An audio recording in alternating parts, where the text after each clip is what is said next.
Olá, meu nome é Gabriela, tenho 32 anos, sou de Séries, Goiás e atualmente estou aqui em Bruxelas, na Bélgica. Bom, aos 10 anos de idade eu cheguei à Igreja Universal através da minha mãe.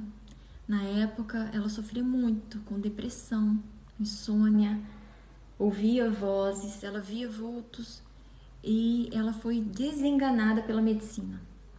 Ela sofria muito, eu vi o sofrimento da minha mãe e era muito triste não poder fazer nada para aliviar aquela dor. Fora isso, havia muitas brigas em casa, discussões, houve muitas separações. Eu e minha irmã, a gente não se entendia. Era mesmo como cão e gato dentro de casa.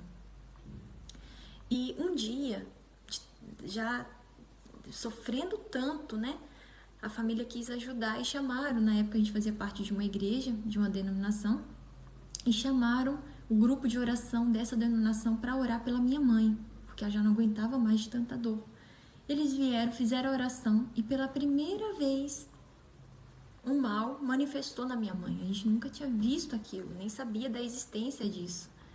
Só que não conseguiram expulsar. Então pediram para chamar o líder da denominação. Chamaram. Ele não conseguiu expulsar e disse que minha mãe estava fazendo um teatro, que tudo era uma farsa. E graças a Deus, na época o meu tio já fazia parte da igreja, já vinha, já frequentava, e a família, na intenção de pedir socorro, ligou para ele pedindo ajuda. E ele disse: vá até uma igreja universal e leva um pastor, porque ele vai fazer a libertação, ele vai libertar ela.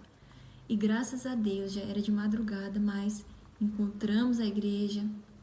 O pastor de pronto, de imediato, se colocou à disposição e veio e conseguiu libertar minha mãe através da fé. E aí começou a nossa jornada na fé. Minha mãe começou a frequentar as reuniões, fazer as correntes, foi liberta, já conseguiu dormir, foi liberta da depressão, das doenças, de tudo. E eu fazia parte da escolinha. Meses depois, eu fui levantada a Obreira Mirim. Na época era chamada Obreira Mirim, as crianças que ajudavam na IBI. E eu ajudava, mas dentro de mim ainda havia um vazio, porque eu não havia tido ainda o meu encontro com Deus. Na época não era necessário ser batizada com o Espírito Santo para ajudar na IBI.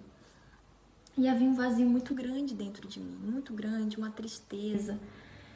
Quando eu estava na igreja estava tudo bem, mas quando eu chegava em casa era um vazio muito grande. Até que um dia eu entendi que eu precisava nascer de Deus, que eu precisava ter o DNA de Deus. Até então, os frutos que eu tentava mostrar era forçado. Eu precisava fazer tanto esforço para ser calma, tanto esforço para ser uma pessoa bondosa, tanto esforço, porque às vezes eu era muito nervosa, minha vontade era de gritar, era de responder minha mãe, era tudo muito forçado, era muito difícil. Até que eu entendi isso, que eu precisava do novo nascimento. E eu comecei a buscar. Eu comecei a desejar mais que tudo na minha vida, nascer de Deus e receber o Espírito Santo.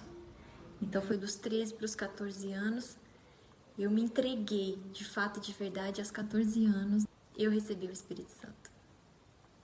Foi o dia mais glorioso, o dia mais feliz da minha vida, porque ele encheu a minha vida, ele encheu o meu ser, ele me transformou. Aquilo que antes era forçado agora já não era mais, não precisava fazer força para dar fruto, não precisava mostrar para ninguém, mas foi natural, fluiu. O desejo de ganhar almas, aquela paixão pelas almas, ela nasceu dentro de mim de uma tal maneira que eu não queria mais, não me imaginava fazendo mais nada. Antes, quando criança, eu tinha o sonho de ser médica.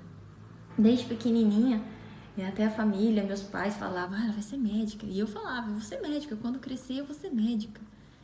E quando eu recebi o meu encontro com Deus, quando eu tive o meu encontro com Deus, quando eu recebi o Espírito Santo, acendeu em mim a chama, a sede pelas almas, e aquele sonho da medicina foi desaparecendo.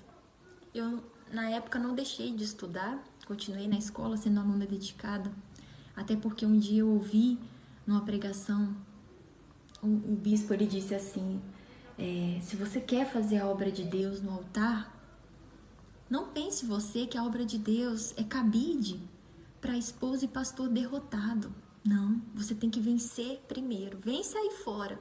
Porque se você quer vencer aqui no altar, você tem que vencer aí. Então eu entendi que eu precisava glorificar a Deus, que eu precisava dar um bom testemunho e que eu precisava ter algo para deixar. Mesmo não almejando mais ser médica, não almejando mais nada, não me via mais exercendo aquela profissão, mas eu continuei me empenhando, me estudando, me dediquei aos estudos porque eu queria ter algo para deixar. Então, depois de empenho, esforço e pela misericórdia de Deus, eu fui aprovada no vestibular para medicina. E 15 dias depois, já na faculdade que eu estava fazendo curso de medicina, eu conheci o meu esposo. E na época eu me lembro muito bem que veio a voz de Deus. Você queria ter algo para deixar, agora você tem.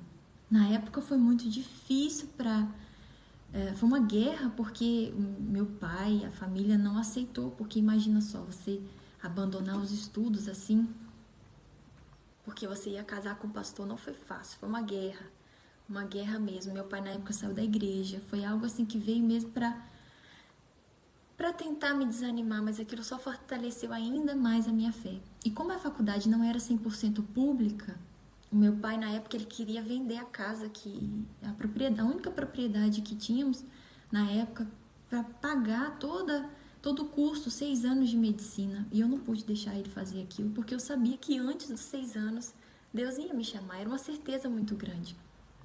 Então, eu terminei o primeiro período e comecei a trabalhar. E no total foram 3 anos, namoro, noivado até o casamento, 3 anos, me casei. Tenho um pouco mais de 10 anos de casada, fiz agora em 2020 e eu não me arrependo em nada, porque servir a Deus é o mais alto privilégio nessa vida. Não existe mais alto privilégio do que servir a Deus. Nós servimos a Deus, depois de casado eu fui diretamente para São Paulo, ficamos lá 2 anos, meu esposo já estava lá, mas eu fiquei 2 anos com ele e viemos para a Bélgica. Ficamos 2 anos, depois fomos para o Luxemburgo, ficamos lá 4 anos e meio e voltamos aqui para a Bélgica e faz mais de 1 ano que estamos aqui de volta. A maior dificuldade que nós encontramos, a maior dificuldade que eu encontrei no começo foi a língua, né? Porque você vem falando português e aqui não é português. E o frio, porque até então a gente veio de um país quente, né? Um clima tropical. E a gente chegou na mesma semana, nevou, então assim, tava muito gelado pra mim. Mas nada disso, sabe? Nada disso é empecilho, nada disso é problema, é dificuldade para quem quer ganhar almas. Então, eu espero que esse vídeo possa ajudar você. E se você tem o sonho de fazer a obra de Deus no altar, se esse desejo já está aí, pulsando dentro de você, que nada e ninguém possa matar esse sonho. Mesmo se vier dificuldade, obstáculo, saiba que isso serve para te dar ainda mais força para que você alcance seu objetivo. Então, se você tem esse desejo de servir a Deus no altar, invista nesse sonho. Invista em ser uma ótima filha, uma ótima estudante, uma ótima funcionária, porque se você quer vencer aqui no altar, você tem que vencer aí fora primeiro. Que Deus abençoe a todos.